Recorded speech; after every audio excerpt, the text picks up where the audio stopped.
Vamos lá?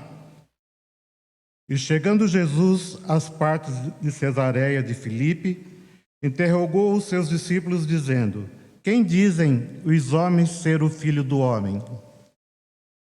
E eles disseram: uns João Batista, outros Elias, outros Jeremias ou um dos profetas. Disse-lhe Jesus: E vós? Quem dizeis que eu sou?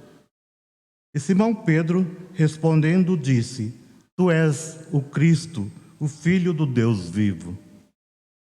Jesus respondendo disse-lhe: Bem-aventurado és tu, Simão Barjonas, porque não foi carne e sangue quem os te revelou, mas meu Pai que estás nos céus. Pois também eu te digo que tu és Pedro, e sobre esta pedra edificarei a minha igreja, e as portas do inferno não prevalecerão contra ela. E eu te darei as chaves do reino dos céus, e tudo que ligares nos céus, e eu te darei as chaves do reino dos céus, e tudo que ligares na terra será ligado nos céus, e tudo que desligares na terra será desligado nos céus. Então mandou aos seus discípulos que a ninguém dissessem que ele era o Cristo.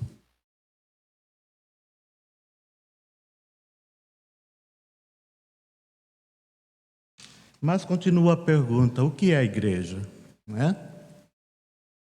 A Bíblia ensina que a igreja é como uma construção, onde nós somos as pedras. E Jesus é ao mesmo tempo o construtor, o alicerce e a pedra angular. Jesus é toda a base da igreja. Assim como uma única pedra não forma uma construção, um único membro não forma um corpo. Assim também não existe a possibilidade de um relacionamento com Deus permanecendo sozinho. É necessário fazer parte da família de Deus e andar em comunhão com os irmãos. Portanto, a igreja é a união de todos aqueles que são chamados por Deus e através da sua palavra, as quais, pela ação do Espírito Santo, creem que Jesus Cristo é o Filho unigênito de Deus, enviando ao mundo para redimi-los de seus pecados. A igreja está alicerçada em Cristo. A igreja é edificada em Cristo. A igreja é formada e sustentada em Cristo. E para ser igreja, nós temos que estar em união. Nós temos que ser essa igreja. Nós temos que estar buscando, caminhando nessa direção.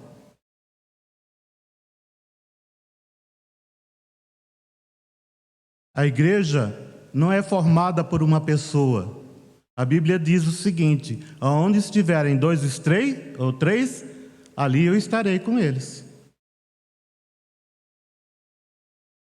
Então a igreja é a união dos irmãos.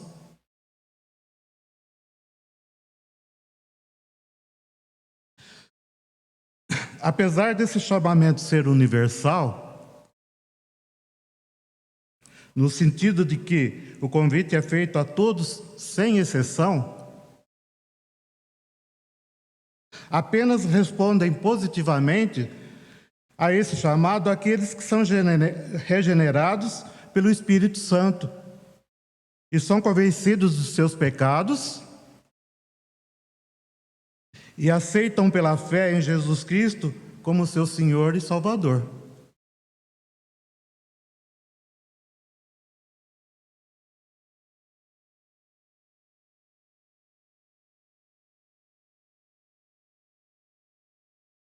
Mas o que é a igreja segundo Cristo?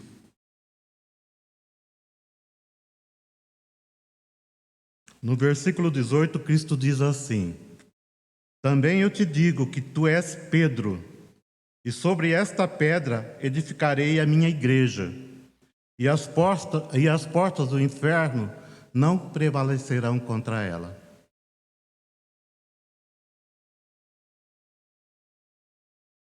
Nós somos guardados por Cristo, né? E nada daquilo que o inimigo tenta fazer contra nós, ele conseguirá quando nós estamos debaixo da graça de Deus.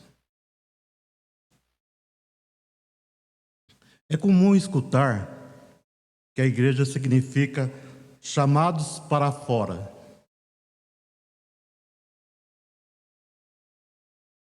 Jesus usa a palavra igreja, ou seja, eclésia, no grego, que significa literalmente chamados para fora. De fato, esta é uma verdade absoluta com relação à igreja, no sentido de que os membros do corpo de Cristo foram chamados para viverem fora do padrão pecaminoso do mundo.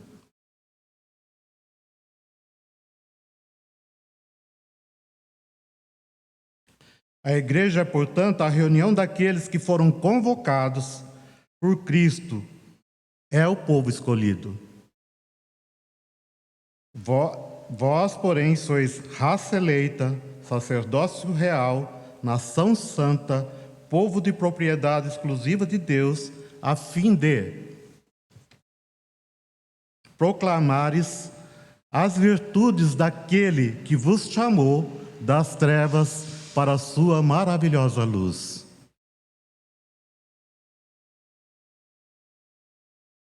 Então nós somos um povo escolhidos. Fomos chamados por Deus.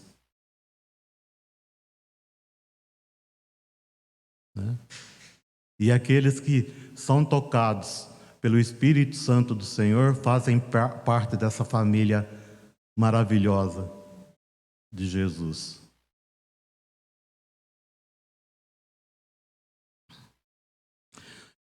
A igreja, ela é de origem divina. Jesus é o fruto da ação ativa e direta. A igreja é fruto da ação ativa e direta de Jesus. A igreja de Deus, a qual ele comprou com seu próprio sangue. A igreja é a noiva de Cristo. E o Senhor Jesus Cristo se entregou por ela, a fim de que seja santificada para apresentar a igreja gloriosa, sem mácula, sem ruga, sem coisa semelhante, mas santa e irrepreensível. Efésios 5:27.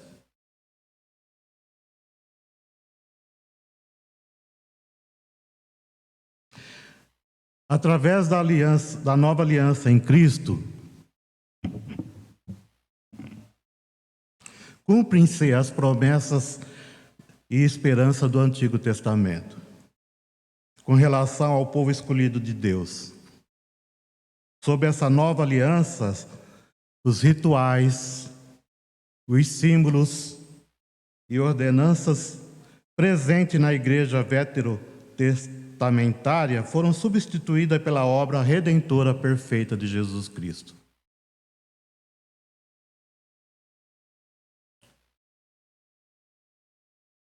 Nós vivemos pela graça e somos redimidos pela graça de Jesus. Essa é a nova igreja, a nova aliança de Jesus Cristo. Não há salvação se não for em Jesus.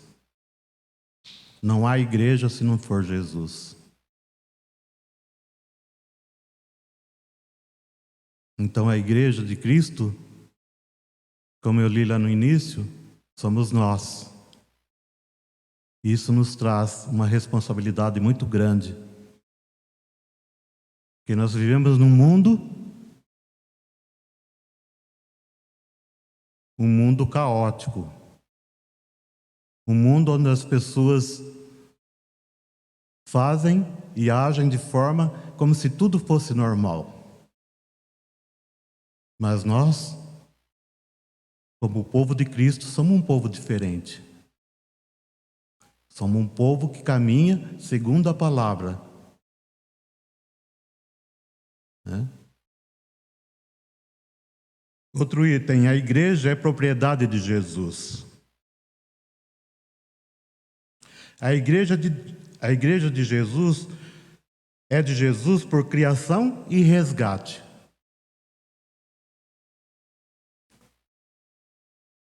Cristo fundou a igreja. Cristo resgata o mais vil pecador.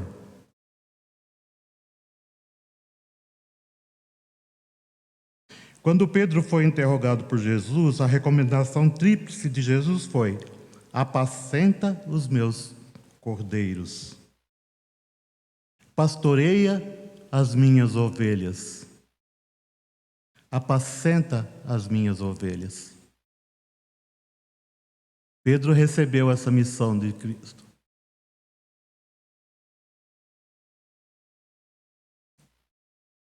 E hoje, nós estamos vivendo essa ordem de Jesus para Pedro.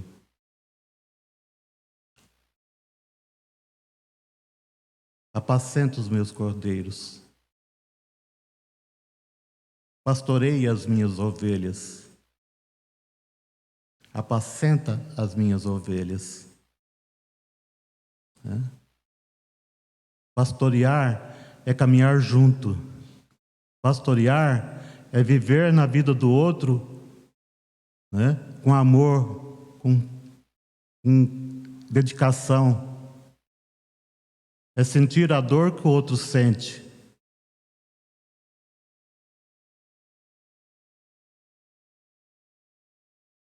Apacentar é como se tivesse, olha, eu estou contigo para tudo aquilo que você precisa. Eu estou caminhando contigo. Essa é a igreja de Cristo.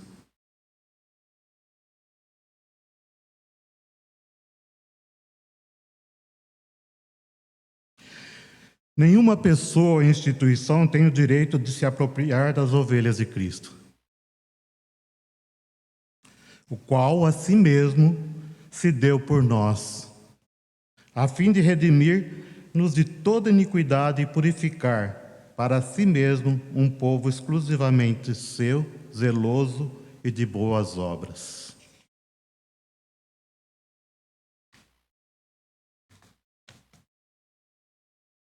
Outro item, a igreja é constituída por todos aqueles que reconhecem a Jesus.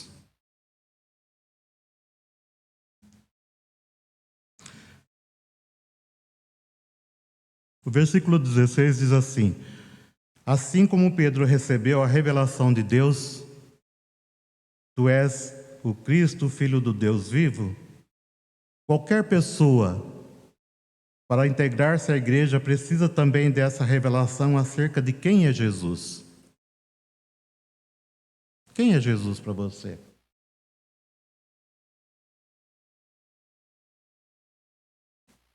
O que você vê em Jesus?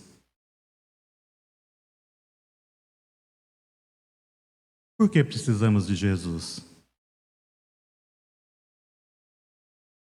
Essas perguntas servem para a gente refletir como a gente está vivendo, como que a gente está em relação a Jesus.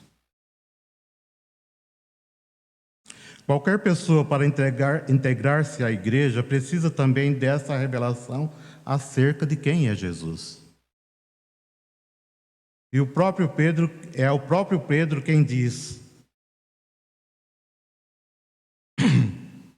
também vós, como pedra que vivem, são edificados para a casa espiritual, para serdes sacerdócio santo, a fim de oferecer sacrifícios espirituais agradáveis a Deus por intermédio de Jesus Cristo.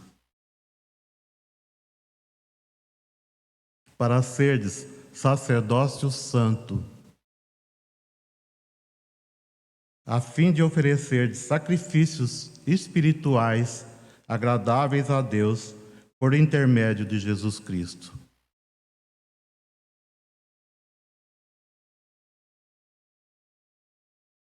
Outro item, a igreja é indestrutível.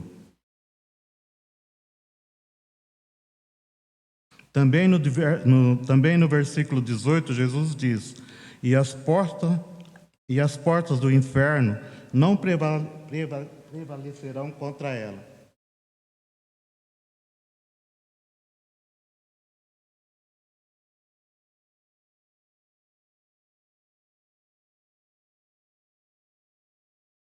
Nada poderá destruir ou prevalecer contra a igreja de Jesus. As portas do inferno indicam que nem mesmo a morte destruirá o seu povo. Porque nós temos em Cristo a vida eterna.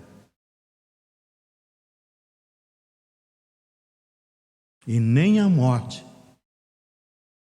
vai nos separar de estarmos com Cristo.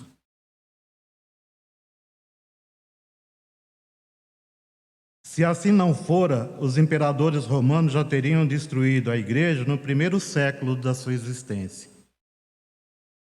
Em Romanos 8, 38 e 39, nós lemos assim: nada poderá deter o avanço e o crescimento da igreja de Cristo.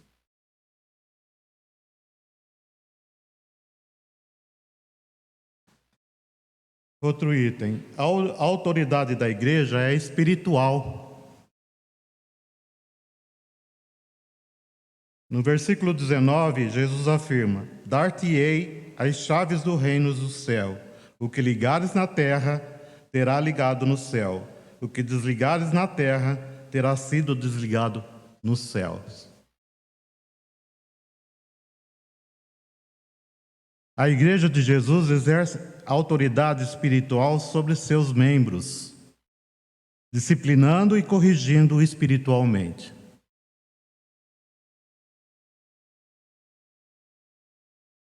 A igreja tem esse papel de disciplinar, né? E corrigir sobre a orientação do Espírito Santo, né? Nós não podemos chegar e achar que nós temos o direito de falar aquilo que nós achamos ou pensamos para um outro irmão, se não for debaixo da orientação do Espírito Santo.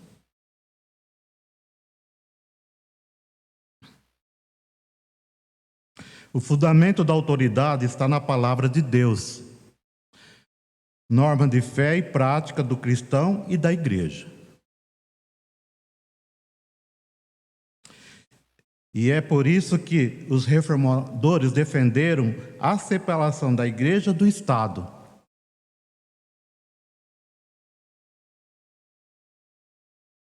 O governo que a igreja exerce sobre os seus membros é de natureza espiritual.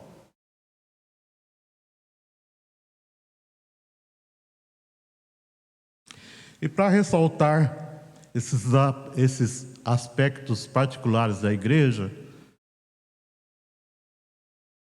Deus utiliza na Bíblia algumas figuras.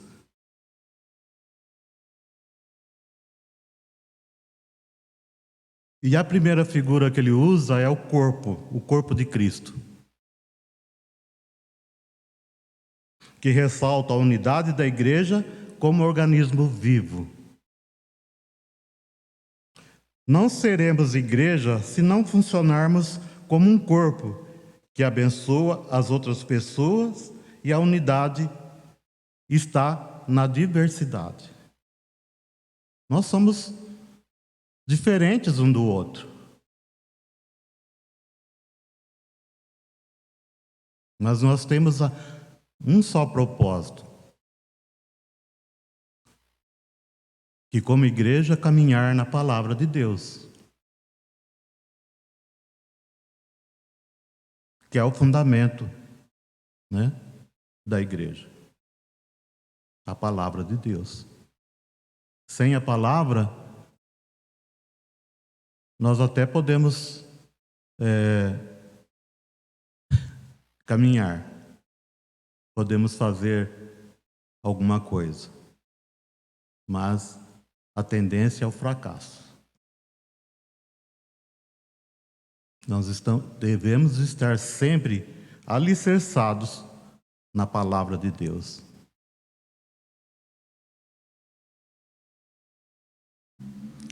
A segunda figura que Deus utiliza é o rebanho.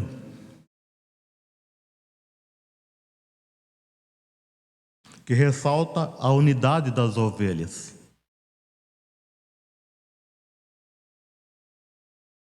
Um só rebanho,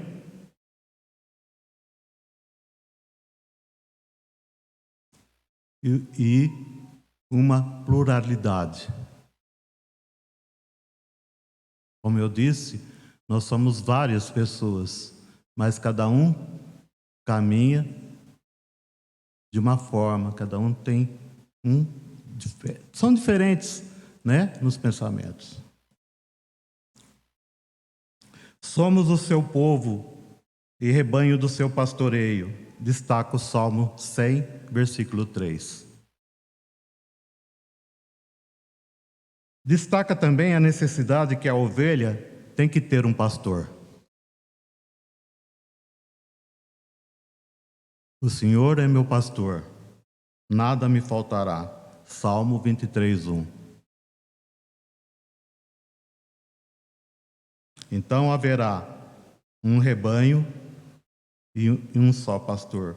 João 10, 16. Também utiliza a figura de uma montanha. Destaca a igreja como um povo firme e inabalável. Os que confiam no Senhor são como os montes de Sião, que não se abala, mas permanece firme para sempre. Salmo 125, 1.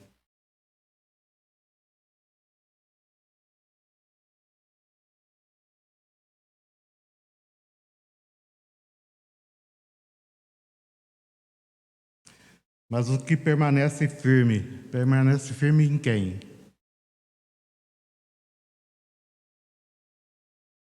Em Cristo Jesus.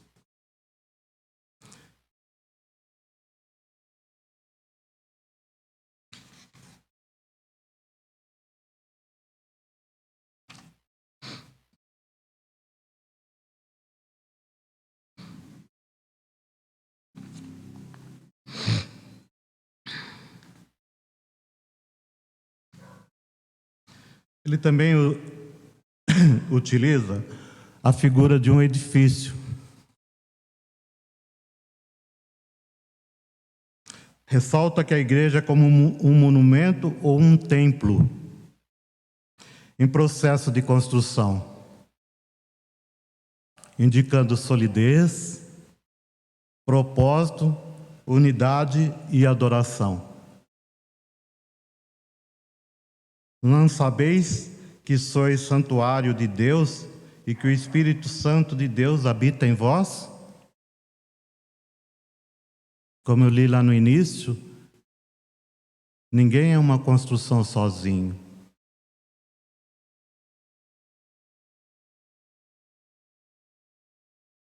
Para a gente construir um prédio, nós precisamos de muitos e muitos tijolos.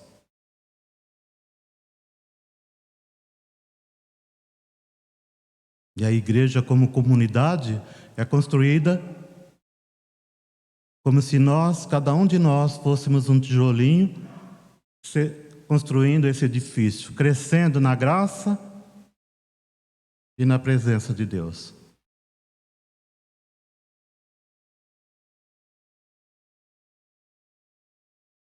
Outra figura que ele utiliza é a planta. Destaca que a igreja é como um organismo vivo que recebe essa vitalidade pela união com Cristo. e sugere que o poder vital para a produtividade é a seiva, que vindo das raízes e do tronco, vitaliza todos os ramos. Jesus diz: eu sou a videira verdadeira, e meu Pai é o agricultor. Eu sou a videira e vós os ramos.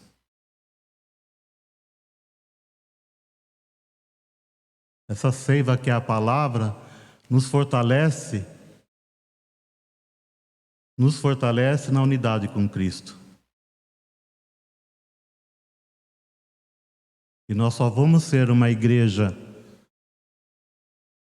forte, sólida, se nós estivermos nessa videira.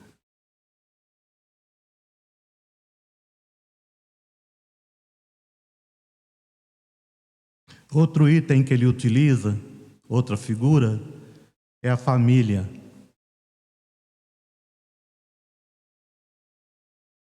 Ressalta a igreja como um lugar de amor e união, onde as pessoas estão ligadas pelos laços da afetividade. E ele lá em Efésios 2,19 diz: assim, já não sois estrangeiros e peregrinos, mas concidadãos dos santos, e sois da família de Deus.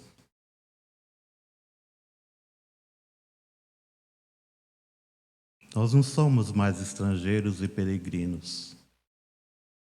Nós fazemos parte da família de Deus.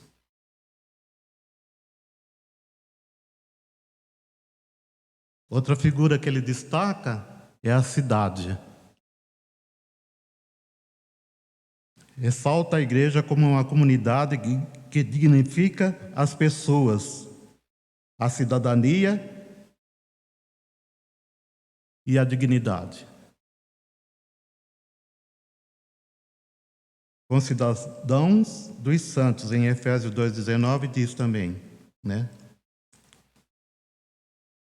Outra figura que ele utiliza é a nação. Ressalta a igreja como uma comunidade organizada que se submete a um governo. Feliz é a nação cujo Deus é o Senhor. E o povo que ele escolheu é o povo que ele escolheu para a sua herança, como está em Salmo 33:12. A igreja é uma comunidade organizada.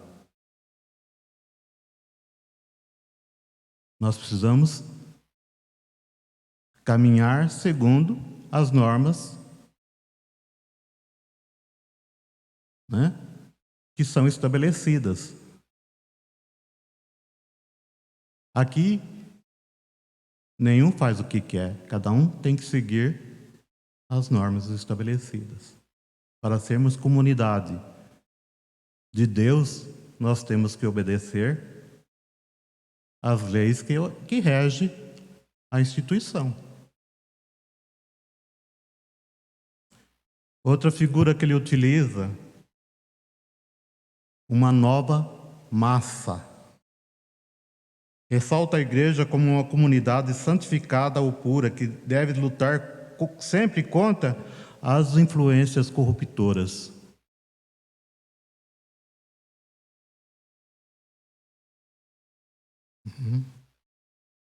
Lançai fora o velho fermento, para que sejais nova massa, como sois de fato, sem fermento.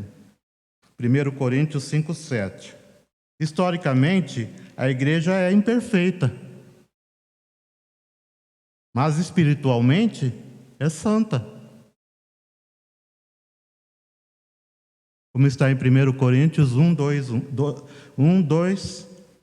e 1 Pedro 2:9. Né? Espiritualmente somos santos, né? Separados, né? Fomos comprados, resgatados pelo sangue do Cordeiro. Outra figura que ele utiliza é o caminho. Ressalta a igreja como a comunidade que está ligada ao seu fundador. Ser igreja é estar no caminho, que é Jesus.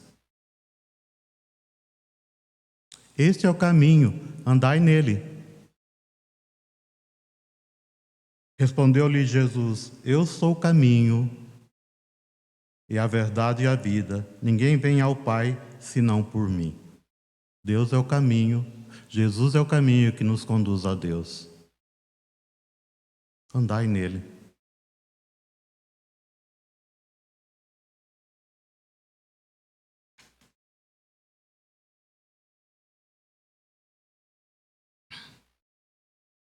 E para concluir,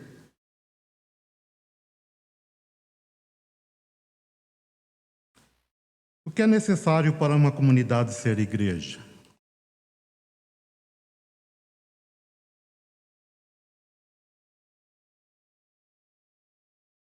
Segundo John Knox, reformador escocês, as marcas da igreja verdadeira são a pregação fiel da Bíblia, a correta administração dos sacramentos, batismo e ceia,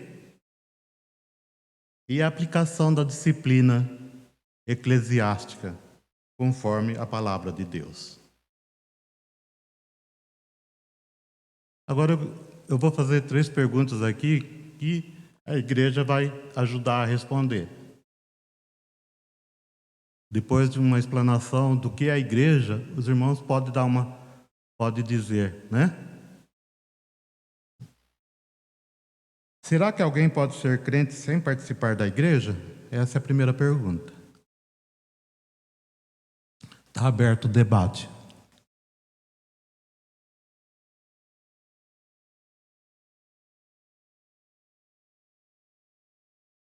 O que vocês acham, que a gente pode ser crente sozinho?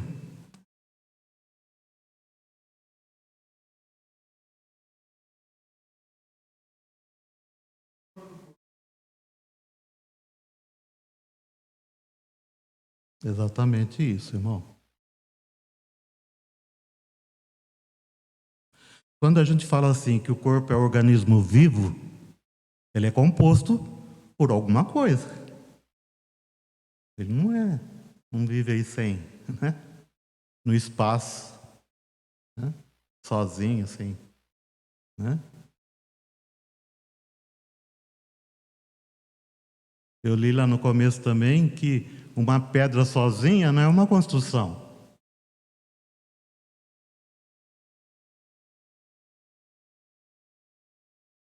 Então, o que os irmãos acham? Será que alguém pode ser crente sem participar da igreja?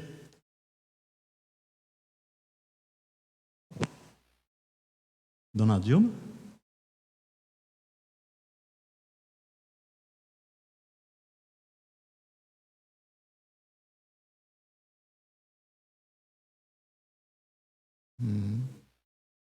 O irmão falou ali que uma unha, né? Fora do corpo é corpo, né?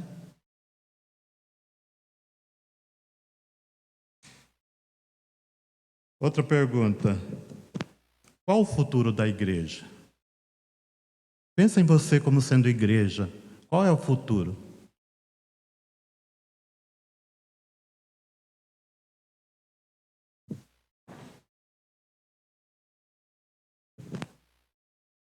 Nós estamos caminhando para onde?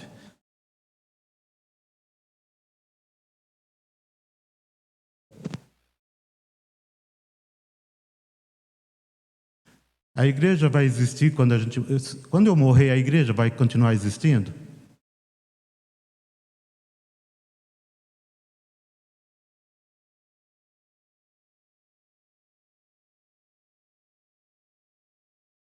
Quando todos nós morremos, a igreja vai continuar existindo?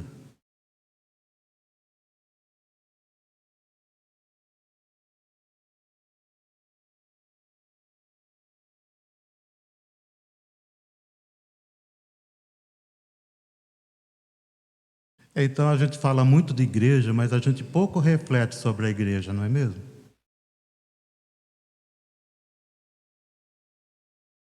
Porque nós somos a igreja de Cristo.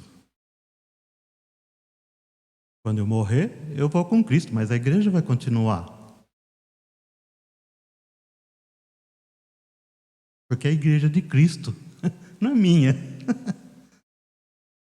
Chegou meu tempo, eu vou, mas a igreja vai ficar aí.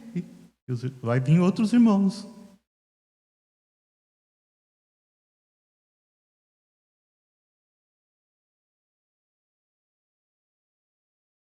Uhum, exatamente. A terceira pergunta. Qual é a relação existente entre Cristo e a igreja?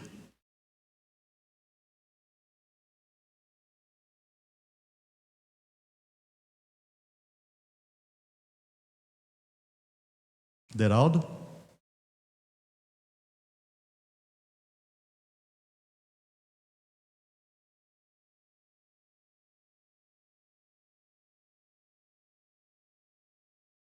Com certeza.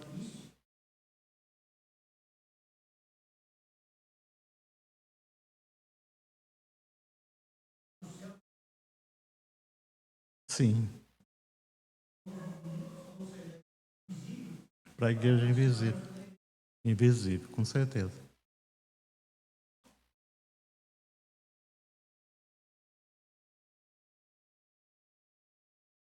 Qual a relação, né? A gente pergunta qual a relação? Qual é a minha relação com o pastor Gilmar? Uma relação de amizade, de amor, de companheirismo, não é? Então, a nossa relação com Jesus, né, que somos igreja, tem que ser uma relação de união, de comunhão, de amor.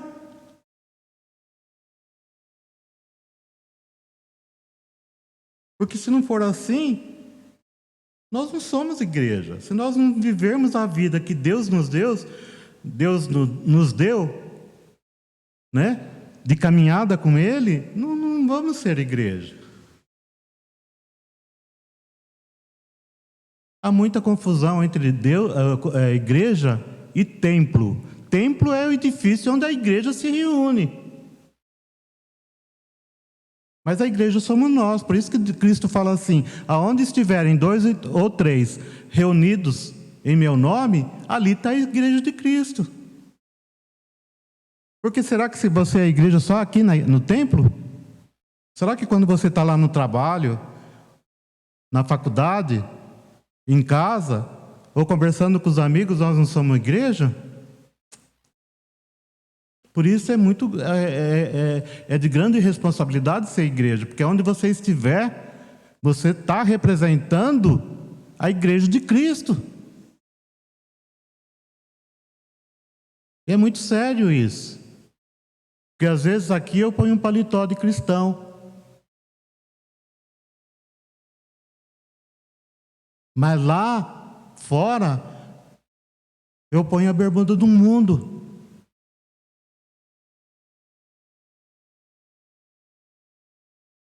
Porque no seio da igreja eu sou uma coisa. Como diria, né? Sou santarrão. Mas lá fora eu sou o pecadão.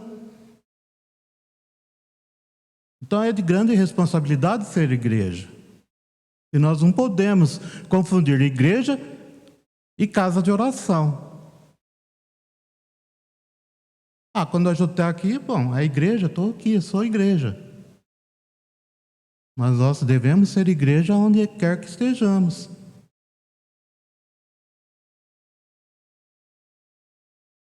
E também agir como igreja, né? Porque às vezes a gente só tem a placa de cristão, de crente, mas, né? Mas nós temos que viver como crente.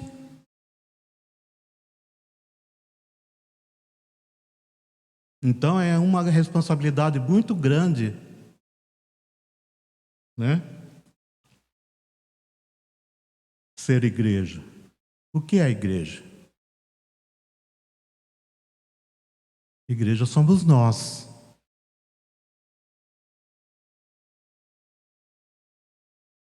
Né? Mas nós temos que ser semelhante a Cristo.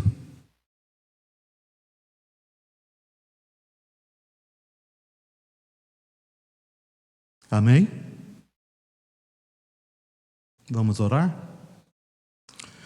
Deus amado, Deus querido, eu te agradeço, Senhor, pela tua palavra, por a exposição que foi feita aqui, Senhor. Que o Senhor nos dê um coração reflexivo, ó Pai, do que é ser igreja, como viver como igreja, Senhor, como agir como igreja. Ajuda-nos, ó Pai, porque muitas vezes na nossa humanidade nós somos falhos. Por isso precisamos da Tua ajuda, da Tua orientação, Pai, para nos mantermos firmes, para nos mantermos no caminho que é Jesus Cristo. Fortaleça-nos, ó Pai, dai-nos, ó Pai, discernimento daquilo que o Senhor quer para nós, fazendo com que nós caminhamos na Tua direção sempre, olhando para Ti. Fortaleça a nossa fé, Pai, dai-nos entendimento daquilo que o Senhor tem como propósito em nossas vidas. E nos perdoa, Senhor, de todos os nossos pecados. É a minha oração em nome de Jesus. Amém.